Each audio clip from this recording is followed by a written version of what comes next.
नमस्कार दोस्तों, आप सभी का ब्रह्मोस क्लासेस में स्वागत है। चलते हैं दोस्तों, आज फिर से आपकी क्लास होने वाली है। आपको पता ही होगा, मैं आपके सामने डेली 30 क्वेश्चन लेकर आता हूं साइंस के। प्रीवियस ईयर निकाल कर लाता हूं सारे, आरआरबी एनटीपीसी में आए हुए, सीजीएल, आरपीएफ, ग्रुप डी। चलते हैं दोस्तों, तो क्वेश्चनों पर बात करते हैं। ठीक, आज का पहला क्वेश्चन है दोस्तों आपका, जाइमोलॉजी में किसका अध्ययन होता है। पहला क्वेश्चन है दोस्तों आपका आज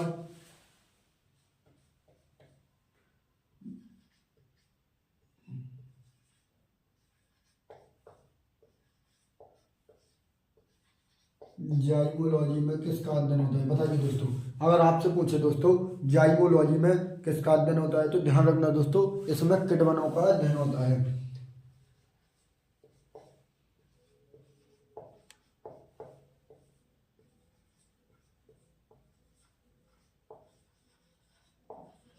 ध्यान रखना दोस्तों, अगर आपसे पूछे जाइमोलॉजी में किसका अध्ययन होता है, तो जाइमोलॉजी में कीटवनों का अध्ययन होता है। चलते हैं दोस्तों, अगला क्वेश्चन है आपका, एपिग्राफी में किसका अध्ययन होता है।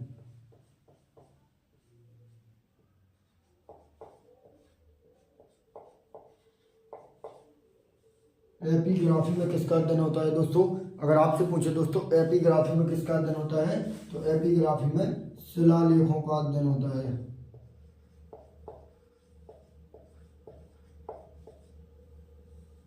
शिलालेखों का अध्ययन होता है। अगर आपसे पूछे एपिग्राफी में किसका अध्ययन होता है, तो एपिग्राफी में शिलालेखों का अध्ययन होता है। अगर आपसे पूछे दोस्तों कॉस्मोलॉजी में किसका अध्ययन होता है,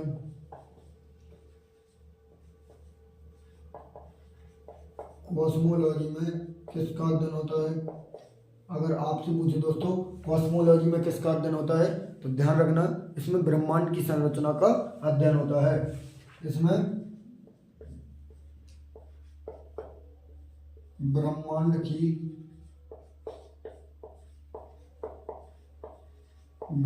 की संरचना का अध्ययन होता है।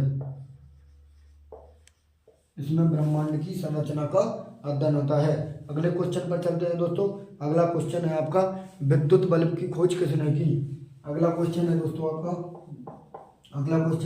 आपका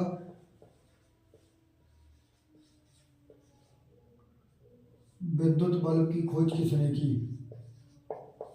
विद्युत बल्ब की खोज किसने की। अगर आपसे पूछे दोस्तों विद्युत बल्ब की खोज किसने की, तो ध्यान रखना दोस्तों, विद्युत बल्ब की खोज की थी थॉमस एडिसन ने। थॉमस एडिसन ने विद्युत बल्ब की खोज किसने की थी दोस्तों, तो ध्यान रखना दोस्तों, विद्युत बल्ब की खोज करी थी थॉमस एडिसन ने। अगले क्वेश्चन पर चलते हैं दोस्तों। अगला क्वेश्चन है दोस्तों आपका, मलेरिया की खोज किसने की। मलेरिया की खोज किसने की। अगर आपसे पूछे दोस्तों मलेरिया की खोज किसने की, तो ध्यान रखना दोस्तों, मलेरिया की खोज रोनाल्ड रॉस ने की। रोनाल्ड रॉस ने की थी।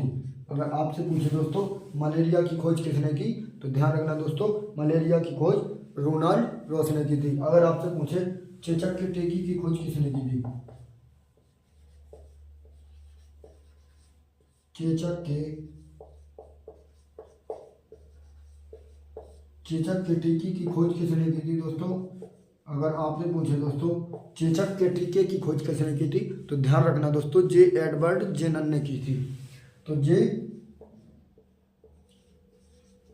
एडवर्ड जेनन ने की थी। अगर आपसे पूछे चेचक के टीके की खोज किसने की थी, तो ध्यान रखना दोस्तों, जे एडवर्ड जेनन ने की थी। अगले क्वेश्चन पर चलते हैं दोस्तों। अगला क्वेश्चन होने वाला है दोस्तों, एक फर्मी बराबर कितना होता है, कितना मीटर होता है। अगर आपसे पूछे दोस्तों एक फर्मी बराबर कितना होता है।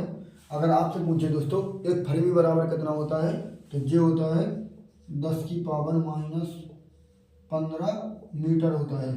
अगर आपसे पूछे दोस्तों एक फर्मी बराबर कितना होता है, तो एक फर्मी बराबर 10⁻⁻15 मीटर होता है। अगर आपसे पूछे दोस्तों एक एंगस्ट्रॉन बराबर कितना होता है, एक एंगस्ट्रॉन बराबर कितना होता है दोस्तों, अगर आपसे पूछे दोस्तों एक एंगस्ट्रॉन बराबर कितना होता है, तो ध्यान रखना दोस्तों 10 की पावर माइनस 10 मीटर होता है, 10 की पावर माइनस 10 मीटर होता है। चलते हैं दोस्तों एक बार रिवाइज करते हैं, फिर इनको रब कर देते हैं, फिर अगले क्वेश्चनों पर चलते हैं दोस्तों। अगर आपसे पूछे दोस्तों जाइमोलॉजी में किसका अध्ययन होता है, तो ध्यान रखना दोस्तों जाइमोलॉजी में कीटवनों का अध्ययन होता है। अगर आपसे पूछे दोस्तों एपिग्राफी में किसका अध्ययन होता है, तो एपिग्राफी में शिलालेखों का अध्ययन होता है। अगर आपसे पूछे दोस्तों कॉस्मोलॉजी में किसका अध्ययन होता है, तो अगर आपसे पूछे दोस्तों कॉस्मोलॉजी में किसका अध्ययन होता है, तो इसमें ब्रह्मांड की संरचना का अध्ययन होता है। अगर आपसे पूछे दोस्तों विद्युत बल्ब की खोज किसने की थी, तो ये थॉमस एडिसन ने की थी। अगर आपसे पूछे दोस्तों मलेरिया की खोज किसने की थी, दोस्तों ध्यान रखना मलेरिया की खोज रोनाल्ड रॉस ने की थी। अगर आपसे पूछे दोस्तों सबसे पहले खोज किसने की थी, तो जे एडवर्ड जेनर ने की थी, उत्सेचक के टीके की खोज की थी। अगर आपसे पूछे दोस्तों एक फर्मी बराबर कितना होता है, तो ये 10 की पावर माइनस 15 मीटर होता है।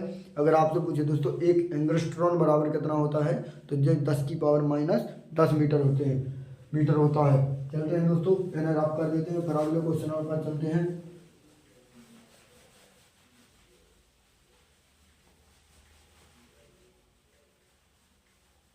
चलते हैं दोस्तों अगला क्वेश्चन है दोस्तों आपका एक माइक्रोन बराबर कितना होता है। अगला क्वेश्चन है दोस्तों आपका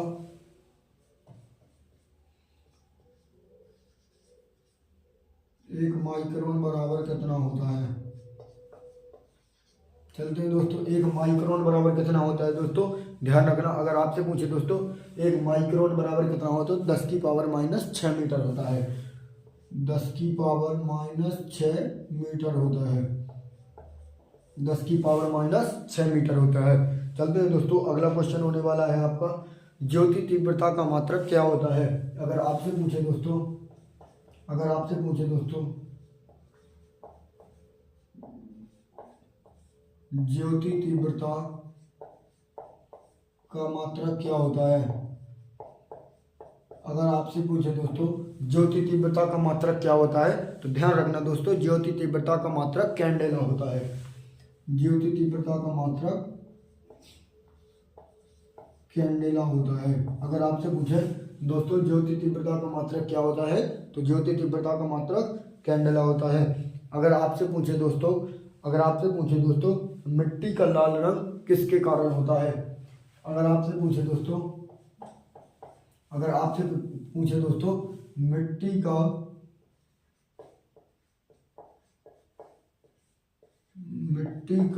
लाल रंग किसके कारण होता है दोस्तों, अगर आपसे पूछे दोस्तों मिट्टी का लाल रंग किसके कारण होता है, तो ध्यान रखना दोस्तों मिट्टी का लाल रंग होता है फेरिक ऑक्साइड के कारण, फेरिक ऑक्साइड के कारण मिट्टी का लाल रंग होता है, मिट्टी का लाल रंग फेरिक ऑक्साइड के कारण होता है। अगर आपसे पूछे दोस्तों जब किसी धातु को उसके पतले अक्षरों द्वारा लिखा जाता है, जब किसी धातु को उसके पतले अक्षरों में लिखा जाता है तो इसको क्या कहते हैं। अगर आपसे पूछे दोस्तों जब किसी धातु को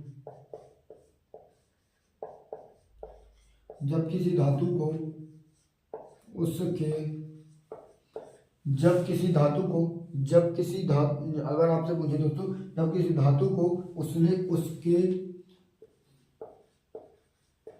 पतले अक्षरों में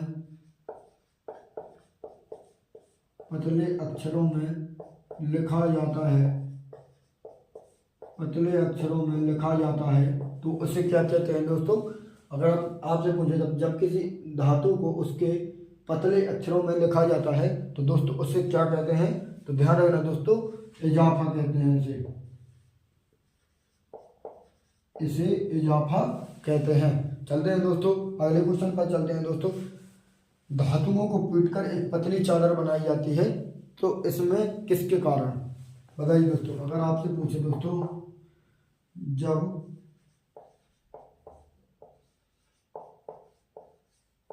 जब धातुओं को पीट कर एक पतली चादर बनाई जाती है, तो किसके कारण, इसे क्या कहते हैं? जब धातुओं को पीटकर एक पतली चादर बनाई जाती है तो इस किसके कारण होती है? इसे क्या कहते हैं दोस्तों? इसे आघात वर्धनीयता कहते हैं। इसे आघात वर्धनीयता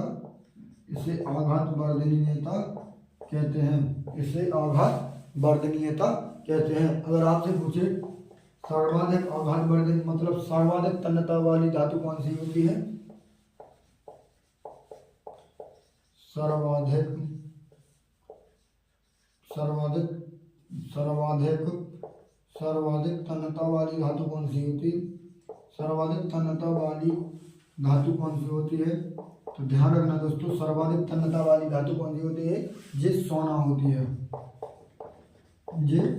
होती है। चलते हैं दोस्तों अगले क्वेश्चन पर चलते हैं दोस्तों।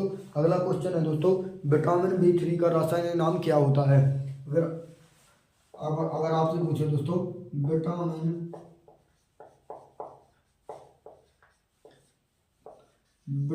B3 का रासायनिक नाम क्या होता है?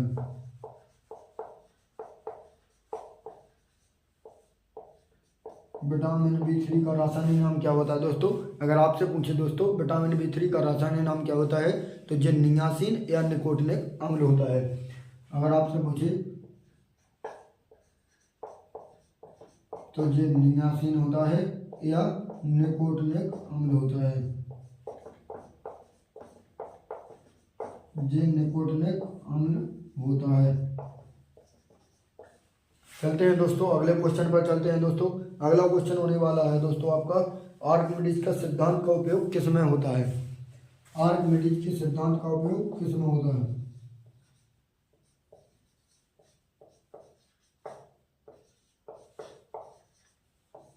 आर्किमिडीज के सिद्धांत का उपयोग किस में किया जाता है? तो ध्यान रखना दोस्तों, अगर आपसे पूछे दोस्तों आर्किमिडीज के सिद्धांत का उपयोग किस में किया जाता है, तो ये पानी के जहाजों और पनडुब्बियों के डिजाइन में किया जाता है। अगर आपसे पूछे दोस्तों तो ये पानी के जहाजों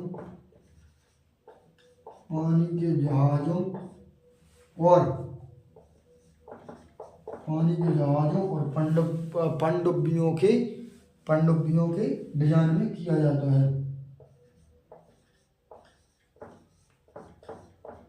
पनडुब्बियों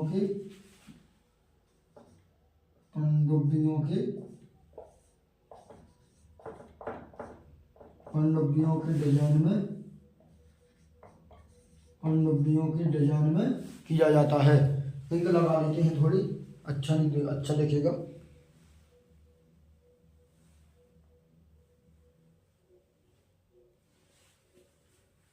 चलते हैं दोस्तों अगले क्वेश्चन पर चलते हैं दोस्तों। अगला क्वेश्चन होने वाला है, सतह के एक इकाई क्षेत्रफल पर लगने वाले बल को क्या कहते हैं? सतह के एक इकाई क्षेत्रफल पर, अगला क्वेश्चन है दोस्तों,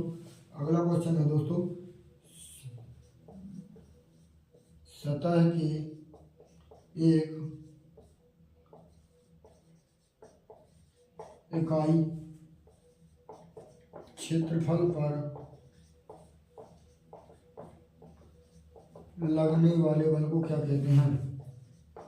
वाले बल को क्या कहते हैं? बताइए दोस्तों, अगर आपसे पूछे दोस्तों सतह के एक इकाई क्षेत्रफल पर लगने वाले बल को क्या कहते हैं दोस्तों, तो ध्यान रखना, इसको कहते हैं दाब। एक बार रिवाइज करते हैं, फिर अगले क्वेश्चन पर चलते हैं दोस्तों। अगर आपसे पूछे दोस्तों एक माइक्रोन बराबर कितना होता है, तो ध्यान रखना दोस्तों, एक माइक्रोन बराबर 10⁻⁻6 मीटर होता है। अगर आपसे पूछे ज्योति तीव्रता का मात्रक क्या होता है, तो ध्यान रखना दोस्तों, ज्योति तीव्रता का मात्रक कैंडेला होता है। अगर आपसे पूछे दोस्तों मिट्टी का लाल रंग अगर आपसे पूछे दोस्तों मिट्टी का लाल रंग किसके कारण होता है, तो ये फेरिक ऑक्साइड के कारण होता है। अगला क्वेश्चन है दोस्तों, जब किसी धातु को उसके पतले अक्षरों में लिखा जाता है तो उसे क्या कहते हैं, तो उसे इजाफा कहते हैं। अगर आपसे पूछे दोस्तों, जब धातुओं को पीटकर एक पतली चादर बनाई जाती है तो किसके कारण, उसमें कौन सा भाव होता है, तो उसमें आघात वर्धनीयता के कारण होता है। अगर आपसे पूछे दोस्तों सर्वाधिक तन्यता वाली धातु किसे कहते हैं, तो सोने को कहते हैं। और अगर आपसे पूछे विटामिन बी3 का रासायनिक नाम क्या होता है, तो विटामिन बी3 का रासायनिक नाम होता है नियासिन या निकोटिनिक अम्ल होता है। अगर आपसे पूछे दोस्तों आर्किमिडीज के सिद्धांत पर उपयोग करने वाले आर्किमिडीज के सिद्धांत किसमें उपयोग किया जाता है, तो ये पानी के जहाजों और पनडुब्बियों के डिजाइन करने में उपयोग किया जाता है। अगर आपसे पूछे दोस्तों सतह के एक इकाई क्षेत्रफल पर लगने वाले बल को क्या कहते हैं, तो ध्यान रखना दोस्तों इसको दाब कहते हैं। अगले क्वेश्चनों पर चलते हैं दोस्तों।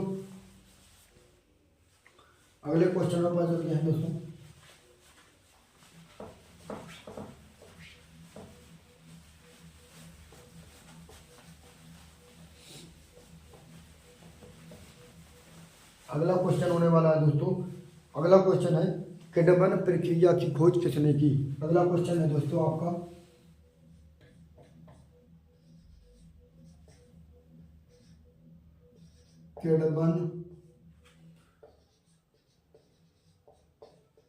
किडमन प्रक्रिया की खोज किसने की।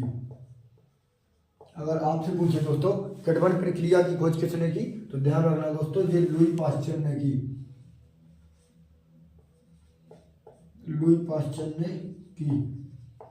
अगर आपसे पूछे दोस्तों किडमन प्रक्रिया की खोज किसने की, तो ये लुई पास्चर ने की। अगला क्वेश्चन पर चलते हैं दोस्तों। अगला क्वेश्चन होने वाला है दोस्तों बर्फ का अपवर्तनांक कितना होता है।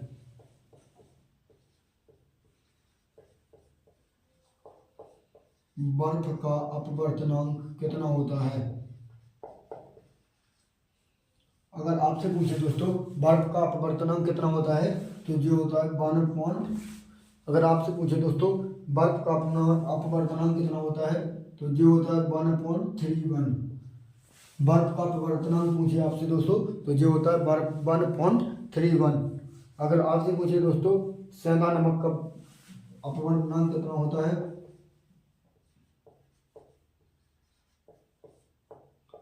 सेंधा नमक का अपवर्तनांक कितना होता है दोस्तों। अगर आपसे पूछे सेंधा नमक का अपवर्तनांक कितना होता है, तो जी 1.54 होता है। तो जी 1.54 होता है। अगर आपसे पूछे सेंधा नमक का अपवर्तनांक कितना होता है, तो जी 1.4 होता है। अगला क्वेश्चन है दोस्तों आपका सोडियम कार्बोनेट का उपयोग किस में किया जाता है। अगर आपसे पूछे दोस्तों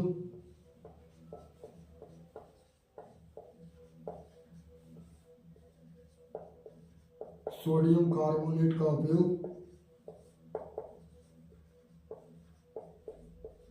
अगर आपसे पूछे दोस्तों सोडियम कार्बोनेट का उपयोग किस में किया जाता है, तो इसका उपयोग कांच बनाने में, साबुन बनाने में, कागज बनाने में किया जाता है। अगर आपसे पूछे दोस्तों सोडियम कार्बोनेट का उपयोग किस में किया जाता है, तो इसका उपयोग कांच बनाने में, साबुन बनाने में, कागज बनाने में किया जाता है। चलते हैं दोस्तों अगले क्वेश्चन पर चलते हैं दोस्तों। अगर आपसे पूछे दोस्तों बिल्ली में कितने गुणसूत्र पाए जाते हैं,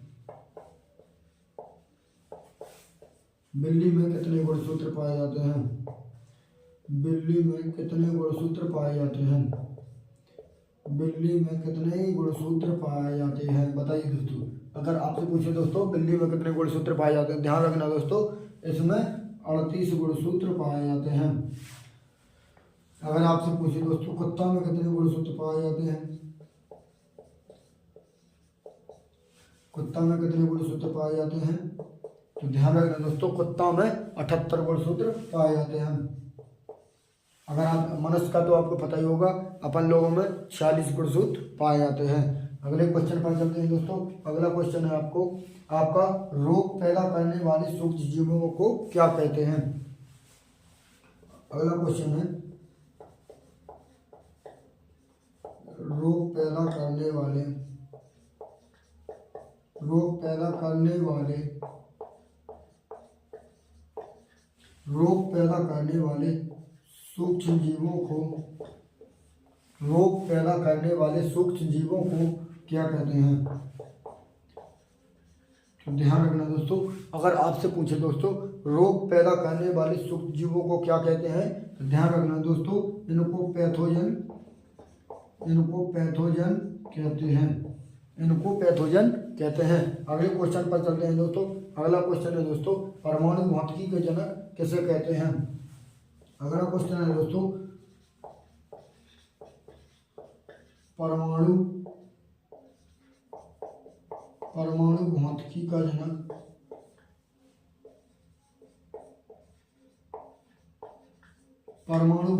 जनक किसे कहते हैं दोस्तों? तो ध्यान रखना, जे अर्नेस्ट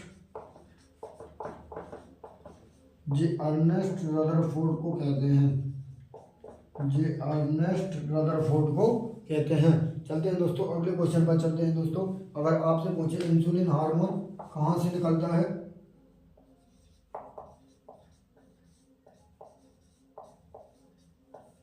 इंसुलिन हार्मोन कहाँ से निकलता है? तो ध्यान रखना दोस्तों, अगर आपसे पूछे दोस्तों इंसुलिन हार्मोन कहाँ से निकलता है, तो जी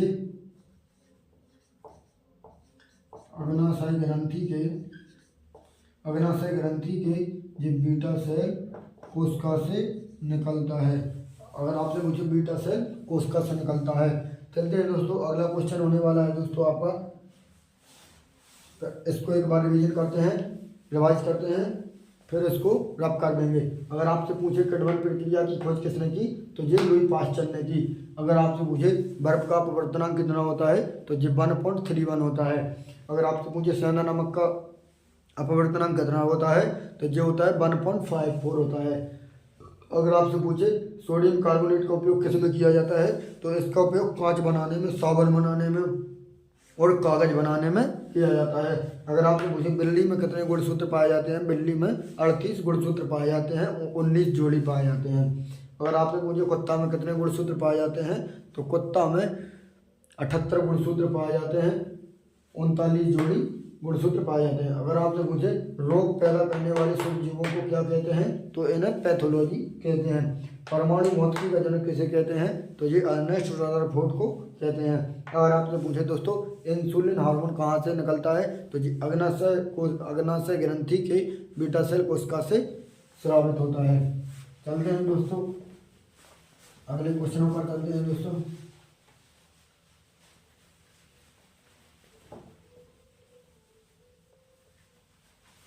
अगला क्वेश्चन होने वाला है दोस्तों, अगला क्वेश्चन है हाइड्रोजन के समस्थानिक कौन कौन क्या रहते हैं?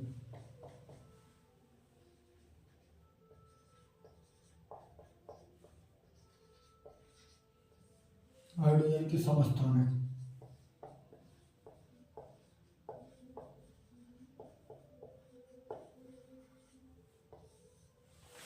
इनको डाल लेते हैं थोड़ी।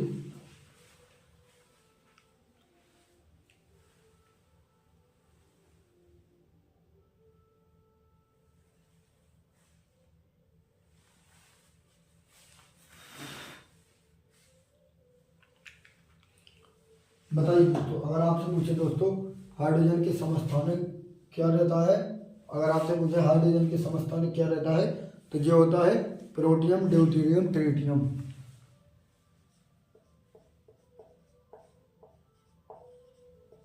प्रोटियम,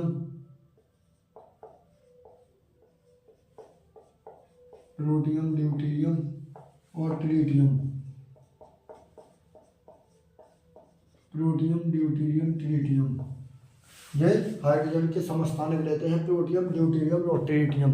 चलते हैं दोस्तों, अगले क्वेश्चन है आपका, क्लोरोफॉर्म का सूत्र क्या होता है? क्लोरोफॉर्म का बताइए दोस्तों, क्लोरोफॉर्म का सूत्र बताइए। अगर आपसे पूछे दोस्तों क्लोरोफॉर्म का सूत्र क्या होता है, तो ये होता है CHCl3। अगर आपसे पूछे क्लोरोफॉर्म का सूत्र क्या होता है, तो ये होता है CHCl3। अगर आपसे पूछे क्लोरोफॉर्म का सूत्र क्या होता है, तो ये होता है CHCl3। अगर आपसे पूछे सिरका या एसिटिक अम्ल का सूत्र क्या होता है, सिरका या इसी को कहते हैं एसीटिक अम्ल।